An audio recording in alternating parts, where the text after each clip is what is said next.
నమస్కారం సిటీ వార్తలకు స్వాగతం ముందుగా హెడ్లైన్స్ మిచాంగ్ తుఫాను వల్ల పంట నష్టపోయిన రైతులకు ఇన్పుట్ సబ్సిడీ నిధులు విడుదల చేసిన సీఎం వైఎస్ జగన్ తమది రైతు పక్షపాత ప్రభుత్వమని వెల్లడి ఎన్జీ రంగా వ్యవసాయ విశ్వవిద్యాలయం పరిపాలనా భవనాన్ని వర్చువల్ గా ప్రారంభించిన ముఖ్యమంత్రి వైఎస్ జగన్మోహన్ రెడ్డి సీఎం చేతుల మీదుగా ప్రారంభించడం శుభ పరిణామమన్న జేసీ రాజకుమారి ఉపకులపతి శారదా జయలక్ష్మీదేవి పొన్నూరులో దళితుల భూముల దోపిడీపై న్యాయ విచారణ జరపాలని మాజీ ఎమ్మెల్యే దుల్లిపల్ల డిమాండ్ దీనిపై న్యాయ విచారణ జరిపేంత వరకు పోరాటం చేస్తామని వెల్లడి జిల్లాలో మిచాంగ్ తుఫాను ప్రభావంతో పంట నష్టపోయిన రైతులకు 61,73,56,000 రూపాయల నిధుల్ని అందించిన కలెక్టర్ మొక్కజొన్న పంటల వల్ల నష్టపోయిన రైతులకు కూడా పరిహారం అందించారని కలెక్టర్ వెల్లడి తమది రైతు పక్షపాత ప్రభుత్వమని ముఖ్యమంత్రి వైఎస్ జగన్మోహన్ రెడ్డి అన్నారు. అన్నదాతలకు ఎలాంటి ఇబ్బంది వచ్చినా వెంటనే స్పందించి తగిన విధంగా తోడుగా నిలుస్తుందని తెలిపారు. ఖరీఫ్లో వర్షాభావంతో మిచాంగ్ తుఫాన్ వల్ల పంట నష్టపోయిన రైతులకు ఇన్పుట్ సబ్సిడీ నిధులను ముఖ్యమంత్రి వైఎస్ జగన్మోహన్ రెడ్డి విడుదల చేశారు. తాడేపల్లిలోని క్యాంప్ కార్యాలయం నుంచి వర్చువల్గా ఈ కార్యక్రమాన్ని నిర్వహించగా పలు జిల్లాల అధికారులు ప్రజాప్రతినిధులు పాల్గొన్నారు. గ్రామస్థాయిలో ఆర్బీకేలు సచివాలయాలు ఏర్పాటు చేసి పంట నష్టపోయిన రైతులకు ఆ సీజన్ ముగిసేలోగా ఇన్పుట్ సబ్సిడీని అందిస్తున్నట్లు సీఎం తెలిపారు. 11.59 లక్షల మంది రైతుల ఖాతాల్లో 1,294 కోట్ల రూపాయల పరిహారాన్ని బటన్ నొక్కి జమ చేశారు. అవినీతి వివక్షకు తావు లేకుండా పూర్తి పారదర్శకంగా ప్రతి రైతుకు అందాల్సిన సహాయాన్ని సకాలంలో అందిస్తున్నట్లు వివరించారు. కష్టకాలంలో ప్రభుత్వం తోడుగా నిలబడుతుందనే నమ్మకాన్ని రైతుల్లో కలిగించామన్నారు. గత 4 ఏళ్లలో ఒక్క మండలాన్ని కూడా కరువు మండలంగా ప్రకటించాల్సిన అవసరం రాలేదని తెలిపారు. ఈ క్రాప్ చేసి రైతులకు ఆటోమేటిక్గా ఉచిత పంట బీమాను అందిస్తున్నట్లు పేర్కొన్నారు. పంట నష్టపోవడమే కాకుండా మొన్నైతే నిన్న మిచాంగ్ తుఫాన్లో నష్టపోయిన పంట నష్టపోతే రంగుమారిన ధాన్యం ఇంతకుముందు ఎప్పుడు కొనే పరిస్థితి కూడా లేదు. తడిచిన ధాన్యం రంగుమారిన ధాన్యం కొనుగోలు చేసే పరిస్థితి కూడా ఎప్పుడూ కూడా చూడలేదు గత ప్రభుత్వంలో. అలాంటిది ఈ ప్రభుత్వంలో రైతు నష్టపోకూడదు అని చెప్పి మొట్టమొదటిసారిగా అటువంటి ధాన్యాన్ని కూడా కొనుగోలు చేసే కార్యక్రమం దిశగా అడుగులు పడ్డాయి. మొన్న మిచాంగ్ తుఫాన్లు వచ్చినప్పుడు కూడా దాదాపుగా 3,25,000 టన్నులు ధాన్యం కొనుగోలు కూడా ఇలా రంగుమారిన ఇలా తడిసిన ధాన్యం కూడా కొనుగోలు చేయడం కూడా జరిగింది. అంటే ప్రభుత్వం అన్నది అన్ని రకాలుగా రైతులకు తోడుగా ఉండడం కోసం ఉంది. అన్ని రకాలుగా అందాల్సిన సహాయం సమయానికి కరెక్ట్గా ఇస్తూ తోడుగా నిలబడుతుంది అని భరోసా మొట్టమొదటిసారిగా ఈ 55 నెలల కాలంలో కలిగించాం. ఇలా అడుగులు ముందుకు వేస్తూ ఈ 2 విపత్తుల వల్ల అంటే గత ఏడాది ఖరీఫ్లో వర్షాభావం వల్ల రబీ సీజన్ ప్రారంభంలో వచ్చిన మిచాంగ్ తుఫాన్ నష్టం వల్ల ఈ 2 విపత్తుల వల్ల నష్టపోయిన 11,61,000 మంది రైతన్నలకు ఇన్పుట్ సబ్సిడీగా మంచి చేస్తూ ఈరోజు 1,295 కోట్ల రూపాయలు అంటే దాదాపుగా 1,300 కోట్ల రూపాయలు ఈరోజు విడుదల చేస్తూ అడుగులు ముందుకు వేస్తే ఒక మంచి కార్యక్రమం దేవుడి దయ వల్ల ఈరోజు జరుగుతూ ఉంది. ఎన్జీ రంగా వ్యవసాయ విశ్వవిద్యాలయం నూతన పరిపాలనా భవనం ప్రారంభోత్సవ కార్యక్రమం లాంగ్ ఫామ్ లో ఘనంగా జరిగింది. తాడేపల్లి క్యాంప్ కార్యాలయం నుండి రాష్ట్ర ముఖ్యమంత్రి వైఎస్ జగన్మోహన్ రెడ్డి వర్చువల్ విధానం ద్వారా ఎన్జీ రంగా వ్యవసాయ విశ్వవిద్యాలయం నూతన పరిపాలనా భవనాన్ని ప్రారంభించారు. 5 ఎకరాల విస్తీర్ణంలో 9 అంతస్తుల్లో నిర్మించిన భవనాన్ని ప్రారంభించుకోవడం సంతోషకరమన్నారు. ఎంతో మంది శాస్త్రవేత్తలను తయారు చేసి రైతులకు మరిన్ని సేవలు అందించడంలో అందరూ ముందుండాలన్నారు. రైతు సంక్షేమమే ధ్యేయంగా పనిచేసే ముఖ్యమంత్రి చేతుల మీదుగా సమీకృత పరిపాలనా భవనం ప్రారంభించడం శుభ పరిణామమని జేసీ రాజకుమారి ఉపకులపతి శారదా జయలక్ష్మీదేవి అన్నారు. కార్యక్రమంలో అధికారులు, విశ్వవిద్యాలయం సిబ్బంది పాల్గొన్నారు. మన రాష్ట్రానికి ఆచార్య ఎన్జీ రంగా అగ్రికల్చరల్ యూనివర్సిటీ అన్నది ఒక మకుటం లాంటిది. ఎంతోమంది రైతులకు సాంకేతిక సలహాలు ఇస్తూ పంట ఏ విధంగా పెట్టుబడి తక్కువతో ఎక్కువ ఉత్పత్తులు ఎక్కువ రావాలి, ఎక్కువ ఆదాయం రావాలి అన్న సలహాలు ఎప్పుడూ ఇస్తూ నిరంతరం రైతులందరికీ కూడా అందుబాటులో ఉండే యూనివర్సిటీ ఇది. ఈరోజు యూనివర్సిటీలో integrated administrative block south and north towers గౌరవ ముఖ్యమంత్రి వారు చేతుల మీదుగా ఇనాగరేట్ చేసుకోవడం చాలా సంతోషం. ఇది 110 కోట్లతో మనకి ఈ బిల్డింగ్ నిర్మించుకోవడం జరుగుతుంది. ఇది ఏపీఐఏసీ ద్వారా కన్స్ట్రక్షన్ అవుతుంది. ఈ కార్యక్రమంలో వైస్ ఛాన్సలర్ గారు, వారి టీం మొత్తం, అలాగే బోర్డు మెంబర్స్ అందరూ కూడా పాల్గొని ఈ కార్యక్రమాన్ని జయప్రదం చేశారు. అందరికీ కూడా పేరు పేరున నేను ధన్యవాదాలు తెలియజేస్తాను. విశ్వవిద్యాలయం సంబంధించినటువంటి అడ్మినిస్ట్రేటివ్ బిల్డింగ్, ఇలా సంబంధించినటువంటివన్నీ బిల్డింగ్స్ కట్టుకోవాల్సినటువంటి పరిస్థితి ఉంది. కాబట్టి అడ్మినిస్ట్రేటివ్ బిల్డింగ్ కోసం అప్పుడు 2018లో ఇక్కడ నిర్మాణం ప్రారంభమైంది. అప్పటి నుంచి 110 కోట్ల వ్యయంతో అడ్మినిస్ట్రేటివ్ బిల్డింగ్ ఆచార్య ఎన్జీ రంగా వ్యవసాయ విశ్వవిద్యాలయం కోసం ఏర్పడి ఇప్పుడు శంకుస్థాపన మరియు ఇనాగ్రేషన్ చేసుకోవడానికి ఈరోజు కుదిరింది. ముఖ్యంగా పొన్నూరు నియోజకవర్గంలో దళితుల భూముల దోపిడీపై న్యాయ విచారణ జరపాలని మాజీ ఎమ్మెల్యే ధూళిపాల నరేంద్ర కుమార్ డిమాండ్ చేశారు. పేదల భూముల్ని దోచుకునేందుకు ప్రభుత్వం ఏకంగా ఆర్డినెన్స్ ను తీసుకొచ్చిందని ఆరోపించారు. జిల్లా తెలుగుదేశం పార్టీ కార్యాలయంలో ధూళిపాల నరేంద్ర కుమార్ మీడియాతో మాట్లాడారు. దళితుల భూములకు ఆర్డినెన్స్ ను తెచ్చి అమ్ముకునే వెసులుబాటు కల్పించారన్నారు. ఆర్డినెన్స్ ను అడ్డుపెట్టుకుని వేల కోట్ల విలువైన దళితుల భూములను దోచుకుంటున్నారని ఆరోపించారు. 2540 కోట్ల ప్రజాధనాన్ని ఎమ్మెల్యే రోసయ్య దోచుకున్నారని ప్రజా పోరాటంలో ప్రజలకు వివరించామన్నారు. అధికారులు సైతం ఎమ్మెల్యేలతో కుమ్మక్కై వాగులు, వంకలు, చెరువులతో పాటు 56 మంది దళితుల భూములను దోచుకున్నారని విమర్శించారు. కోర్టుకు వెళ్లిన 56 మంది రైతులను బెదిరించి సంతకాలు చేపించుకున్నారని, దళితుల భూముల దోపిడీపై న్యాయ విచారణ జరిపే వరకు పోరాటం చేస్తామన్నారు.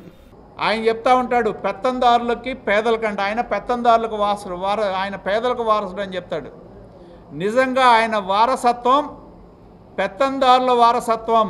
4 లక్షల రూపాయలతో 50 కోట్ల విలువైన భూమిని కొట్టేశాడు. కాబట్టి మరి జగన్మోహన్ రెడ్డి గారు కితాబ్ ఇచ్చి ఆయన్ని వైకాపా ఎంపీ అభ్యర్థిగా నిలబెట్టడం జరిగింది. ఈ ప్రభుత్వం వాళ్ళ నాయకుల యొక్క భూదాహం కోసం కోట్ల విలువైన భూములు గ్రామాల్లో, పట్టణాల్లో కొట్టేయటానికి ఆర్డినెన్స్ తీసుకొచ్చి వీళ్ళు ఆ దళితులతో ఒప్పందాలు చేసుకొని కలెక్టరు 22A కింద మినహాయింపించి సబ్ రిజిస్ట్రార్ ఆఫీస్కి ఆర్డర్ వెళ్ళిందో లేదో. ఇదో పెద్ద కుట్ర. ఎందుకు చెప్తున్నానంటే కలెక్టర్ వాటిని రిజిస్ట్రేషన్ నుంచి 22A కింద మినహాయింపులు ఇస్తూ ఆర్డర్లు ఇవ్వటం, సబ్ రిజిస్ట్రార్ ఆఫీస్కి పంపించగానే ఎమ్మటే ఆ దళితుల భూములు వైకాపా గెద్దల పేరు మీద రిజిస్టర్ చేయటం. జగన్మోహన్ రెడ్డి భూస్వాముల పక్షం, పెత్తందారుల పక్షం అనేది స్పష్టమైంది. ఎలక్షన్లు వస్తున్నాయి, ఎటు అధికారం కోల్పోతున్నామనే వాళ్ళకు తెలుసు. కాబట్టి అయిన కాడికి రాబందుల్లాగా దోచుకునేదానికి తెగబడ్డారు. ఖరీఫ్తో పాటు మిచాంగ్ తుఫాను ప్రభావంతో పంట నష్టపోయిన రైతులకు పెట్టుబడి రాయితీని సీఎం జగన్ తాడేపల్లిలోని క్యాంప్ కార్యాలయం నుండి విడుదల చేశారు. కలెక్టరేట్లోని వీడియో కాన్ఫరెన్స్ హాల్లో collector Venugopal Reddy, ZP chairperson Christina, ఇతర అధికారులు పాల్గొన్నారు. జిల్లాలో మిచాంగ్ తుఫాను ప్రభావంతో పంట నష్టపోయిన 52,863 మంది రైతులకు 61,73,56,000 రూపాయలను ఈ సందర్భంగా కలెక్టర్ అందించారు. మొక్కజొన్న పంటను కోసి ఉంచిన రైతులు కూడా తుఫాన్ ప్రభావంతో నష్టపోయారని, వారికి కూడా ప్రభుత్వం పరిహారం చెల్లించిందని కలెక్టర్ తెలిపారు. 2 నెలలు పూర్తయ్యే లోపలే మనకి ఈ రైతులందరికీ కూడా దాదాపుగా 52,863 మంది రైతులు ఈరోజు 61,73,00,000 రూపాయలని వారి అకౌంట్లకి గౌరవ ముఖ్యమంత్రి వర్యులు జమ చేయడం జరిగింది. ఇది చాలా పెద్ద ఆర్థిక సహాయం. ఇదే కాకుండా దీంతో పాటుగా ఒకటి విషయం మీ అందరికీ చెప్పాలి. మొట్టమొదటిసారిగా పోస్ట్ హార్వెస్ట్ లాస్ అంటే పంటని మనం మొక్కజొన్న పంట కోసిన తర్వాత రైతు దాన్ని నిలువ చేసుకునే వసతి లేకపోవడం చేత ఆ వర్షాలకి తడిచి పోయిన కారణంగా ఆ రైతులు కూడా ఇబ్బంది పడ్డారు. పంటలో అంటే పొలంలో నష్టం జరగనప్పటికీ కూడా పోస్ట్ హార్వెస్ట్ ఇది జరిగింది కాబట్టి ఈ రైతులకు కూడా సహాయం చేయమని విన్నపాన్ని మనం పంపితే వెంటనే గౌరవ ముఖ్యమంత్రి గారు స్పందించి 24,327 క్వింటాలు ఈ దెబ్బతిన్న మేజ్ని కూడా టన్నుకి 5,000 రూపాయలు వంతున 1,20,00,000 రూపాయలు 474 మంది ఫార్మర్స్ కూడా ఇవ్వడం జరిగింది. గుంటూరు తూర్పు నియోజకవర్గంలో పేదలకు ఇచ్చిన ఇళ్ల స్థలాలకు సంబంధించిన రిజిస్ట్రేషన్ పట్టాల పంపిణీ కార్యక్రమం కొనసాగుతుంది. 9వ డివిజన్లో అర్హులకు రిజిస్ట్రేషన్ పట్టాలను వైసీపీ నియోజకవర్గ ఇన్ఛార్జ్ నూరి ఫాతిమా అందించారు. పాదగుంటూరులోని శ్రీకృష్ణ కళ్యాణ మండపంలో ఈ కార్యక్రమాన్ని నిర్వహించారు. మహిళలకు ఇచ్చిన ప్రతి హామీని సీఎం జగన్ అమలు చేశారని నూరి ఫాతిమా తెలిపారు. 2024 ఎన్నికల్లో మరోసారి ముఖ్యమంత్రిగా వైఎస్ జగన్ ను గెలిపించుకుంటామని మహిళలు స్వచ్ఛందంగా చెప్పడం ఆనందంగా ఉందన్నారు. ఇక్కడ ఎక్కువగా స్లమ్ ఏరియాస్ ప్రతి ఒక్కళ్ళకి వచ్చే విధంగా, ప్రతి ఒక్కళ్ళు అర్హులైన వాళ్ళు ఖచ్చితంగా వచ్చే విధంగా మేము అందరంకి ఇళ్ల పట్టాలు ఇవ్వడం జరిగింది. రిజిస్ట్రేషన్స్ కంప్లీట్ అవడం జరిగింది. చాలా సంతోషంగా ఉంది. ప్రతి ఒక్కళ్ళ చిరునవ్వులు ఈ రోజు మేము చాలా గర్వంగా ఉన్నాం. ప్రతి ఒక్క వైఎస్ఆర్సీపీ కార్యకర్త చాలా గర్వంగా ఉన్నాం. ఎందుకంటే జగన్మోహన్ రెడ్డి గారిని సీఎం చేసుకోవడానికి 2019లో ఎంత కృషి చేసి ఆయన్ని సీఎం చేసుకున్నామో అదేవిధంగా ఈ రోజు మరి ప్రతి ఒక్కళ్ళు కూడా ఆంధ్రప్రదేశ్ ప్రజలు కోట్లాది మంది మేము జగన్మోహన్ రెడ్డి గారిని సీఎం చేసుకోవడానికి ప్రతి ఒక్కళ్ళం కూడా కృషి చేస్తాము. మేము వైఎస్ఆర్సీపీ కుటుంబం భూ హక్కు చట్టాన్ని రద్దు చేయాలని డిమాండ్ చేస్తూ న్యాయవాదులు చేస్తున్న ఆందోళన కొనసాగుతుంది. జిల్లా కోర్టు నుండి నగరంపాలెం గుర్రం జాషువా విగ్రహం వరకు న్యాయవాదులు ర్యాలీ చేసి నిరసన తెలిపారు. న్యాయవాదులు చేస్తున్న ఆందోళనకు కాంగ్రెస్ వర్కింగ్ ప్రెసిడెంట్ మస్తాన్ వలి మద్దతు తెలిపారు. కొత్త భూ హక్కు చట్టాన్ని అమలు చేసే ఆలోచనను రాష్ట్ర ప్రభుత్వం వెనక్కి తీసుకోవాలని డిమాండ్ చేశారు. కొత్త భూ హక్కు చట్టంతో సామాన్యులు పూర్తి స్థాయిలో నష్టపోతారన్నారు. భూ హక్కు చట్టాన్ని వెనక్కి తీసుకునేంత వరకు ఆందోళన కొనసాగిస్తామని హెచ్చరించారు. 60 మంది న్యాయవాదులతో నిరసనను ప్రారంభించి నిరాహార దీక్ష చేస్తున్నాము. ఈ నిరాహార దీక్షలో అన్ని రాజకీయ పార్టీల నాయకులు అందరూ మాకు మద్దతు తెలపడానికి, సంఘీభావం తెలియజేయడానికి వస్తున్నారు. గతంలో న్యాయవాదుల ఐక్యత దెబ్బతిని చాలామంది నిరాహార దీక్షలు ఆపడం జరిగింది. అయితే మేము రాష్ట్ర వ్యాప్తంగా ఉన్న న్యాయవాద సంఘాలు 149 న్యాయవాద సంఘాలు అందరినీ పిలిచి ఇక్కడ ఒక మీటింగ్ ఏర్పాటు చేయడం జరిగింది. ఆ మీటింగ్లో రేపు ఎలక్షన్ కోడ్ వచ్చే వరకు మా నిరాహార దీక్షను కంటిన్యూ చేస్తామని తెలియజేయడం జరిగింది. ఎన్నో ఏళ్లుగా ఉన్నటువంటి 600 మందితో ఈ చట్టాన్ని నడపాలనేటటువంటి దుర్మార్గమైన కుట్ర దాగుంది. మరి లక్షల మంది కూడా దీని మీద న్యాయం నిర్ణయించలేనటువంటి పరిస్థితి ఉన్నప్పటికీ కూడా కేవలం ప్రభుత్వం ప్రజల యొక్క ఆస్తులను దోచుకోవాలనేటటువంటి దుర్మార్గమైన కుట్ర దీంట్లో దాగుంది. దీన్ని వ్యతిరేకిస్తూ న్యాయవాదులు చేస్తున్నటువంటి ధర్మ పోరాటానికి కాంగ్రెస్ పార్టీ పక్షాన వారికి సంఘీభావంగా వారి యొక్క చేసేటటువంటి పోరాటానికి మద్దతుగా కాంగ్రెస్ పార్టీ ఉంటుందని తెలియజేస్తా ఉన్నాం. 50 సంవత్సరాలకే భార్యాభర్తలిద్దరికీ 6,000 రూపాయల పెన్షన్ ఇచ్చేలా అన్ని పార్టీలు తమ మేనిఫెస్టోలో ప్రకటన చేయాలని సామాజిక పెన్షనర్ల సంక్షేమ సంఘం కన్వీనర్ ముప్పాల నాగేశ్వరరావు డిమాండ్ చేశారు. సిబిఐ కార్యాలయంలో ముప్పాల నాగేశ్వరరావు మీడియాతో మాట్లాడారు. 50 సంవత్సరాలకే 4,000 రూపాయల పెన్షన్ ఇస్తామని బీసీ సభలో చంద్రబాబు ప్రకటించారన్నారు. ధరలు అధికంగా పెరిగిన నేపథ్యంలో కూలి పనులు చేసుకునే వారికి టీడీపీ ఇచ్చే 4,000 రూపాయలు ఏమాత్రం సరిపోవన్నారు. రోజుకు కనీసం 200 రూపాయల చొప్పున నెలకు 6,000 రూపాయలు పెన్షన్ ఇచ్చేలా అన్ని పార్టీలు తమ మేనిఫెస్టోలో ప్రకటన చేయాలన్నారు. భార్యాభర్తలిద్దరూ 6,000 రూపాయల పెన్షన్ ఇచ్చేలా అన్ని పార్టీలు కృషి చేయాలన్నారు. మరి ఈ టాపీ వర్కరు, ఈ మట్టి పని చేసేవాడు, ఈ కుండ పని చేసేవాడు, లేకపోతే ఇతర బుట్టలు లేవాడు, ఈ వృత్తి సంఘాలతో పాటు రైతు కూలి, ఈ పేదలందరికీ మరో ఆదాయం ఏముంది? అందువల్ల కనీస గ్యారంటీగా రోజుకు 200 చొప్పున 6,000 రూపాయలకి పెంచుతూ వారి మేనిఫెస్టోలో పునరాలోచన చేసి పెట్టాలని, అలాగే భార్యాభర్త ఇద్దరికీ కూడా ఈ పెన్షన్ వర్తింపు చేయాలని, కేవలం బస్సుల్లో ఆడవాళ్ళకే కాకుండా రైళ్లలోనూ బస్సుల్లోనూ ఈ పెన్షన్స్ అందరికీ కూడా వర్తించే విధంగా చర్యలు తీసుకోవాలని, రోజు 200 చొప్పున 6,000కి ఇతర ఈ గ్యారంటీలన్నీ కూడా ఇవ్వాలని చెప్పి తెలుగుదేశం పార్టీ 4,000 అన్నందుకు అభినందిస్తూనే అచ్చంపేట మండల పరిధిలో 2,400 మంది మహిళలకు ఇళ్ల రిజిస్ట్రేషన్ పట్టాలను ఎమ్మెల్యే నంబూరు శంకర్రావు అందజేశారు. ఈ సందర్భంగా ఎమ్మెల్యే మాట్లాడుతూ అక్క చెల్లెమ్మలకు ఇచ్చిన మాట నిలబెట్టుకున్న ఏకైక వ్యక్తిగా సీఎం జగన్ నిలిచిపోయారన్నారు. 2014-19 మధ్య ఏం చేశారో చెప్పగలిగే ధైర్యం చంద్రబాబుకు ఉందా అని నంబూరు శంకర్రావు ప్రశ్నించారు. అందుకే డ్వాక్రా మహిళలు, ఆసరా, చేయూత, అమ్మఒడి వంటి పథకాలు అందుకుంటున్న అక్క చెల్లెమ్మలు జగనన్నకు అండగా ఉండి మరోసారి గెలిపించాలని కోరారు. గ్రాఫిక్స్ చంద్రబాబు పాలనకు, నిజాయితీతో కూడిన జగనన్న పాలనకు తేడా తెలుసుకుని మహిళలు తమ ఓట్లు వేయాలని కోరారు. ఇచ్చిన కాలంలో ఇప్పుడు కూడా రోడ్లే లేదు, ఇప్పుడు కూడా కరెంట్ లేదు. నేను వెళ్ళినప్పుడు ప్రతి వాళ్ళు కూడా కరెంట్ లేదండి, బోర్ లేదండి, నీళ్లు ఇవ్వండి, రోడ్లు ఇవ్వండి అని చెప్తా ఉంటారు. ఎక్కడో దాకేందుకు మా ఊర్లో కూడా 30 ఎకరాలు మేమే ఇచ్చాము. అప్పుడు మా కాలనీకి ఇప్పటికీ రోడ్లు చేస్తానే ఉన్నాం. ఇంకా ఎప్పుడో 40 సంవత్సరాల క్రితం ఇచ్చింది మేము ఇప్పిస్తే ఇప్పుడు కూడా రోడ్లు వేసే పరిస్థితిలో ఉన్నాం. అంటే ఏ ఊరైనా అదే పరిస్థితి. ఈ రోజున జగనన్న కాలనీలో వచ్చే స్థలాలకి ఇప్పుడే రోడ్లు వేసే ఏర్పాటు, కరెంటు ఇవ్వటం, వాటర్ లైన్ ఇవ్వటం, ఇవన్నీ ఫెసిలిటీస్ తోటి మరి మీకు ఇల్లు కట్టుకోవడానికి అవకాశం. మరి ఆ ఇల్లు, ఆ రోడ్లు, ఆ కరెంటు, ఆ మోటార్లు ఇవన్నీ రావటం వల్ల ఆ ఇల్లు వాల్యుయేషన్ పెరుగుతూ ఉంటుంది.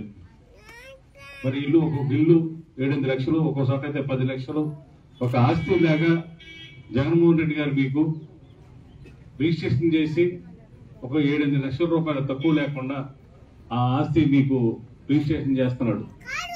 మాజీ మంత్రి గుమ్మనూరు జయరాం అనుచరులు, ముఖ్య నాయకులు టీడీపీ అధినేత చంద్రబాబు సమక్షంలో పార్టీలో చేరారు.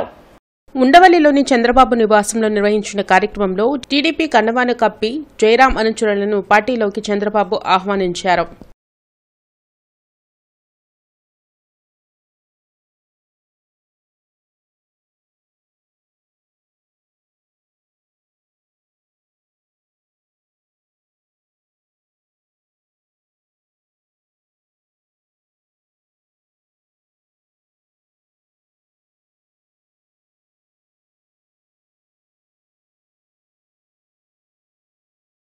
ఆచార్య నాగార్జున విశ్వవిద్యాలయ భౌతిక శాస్త్ర విభాగం ఆధ్వర్యంలో మెటీరియల్ సైన్స్ క్యారెక్టరైజేషన్ టెక్నిక్ అనే అంశంపై 2 రోజుల జాతీయ సెమినార్ ఈ రోజు ప్రారంభమైంది.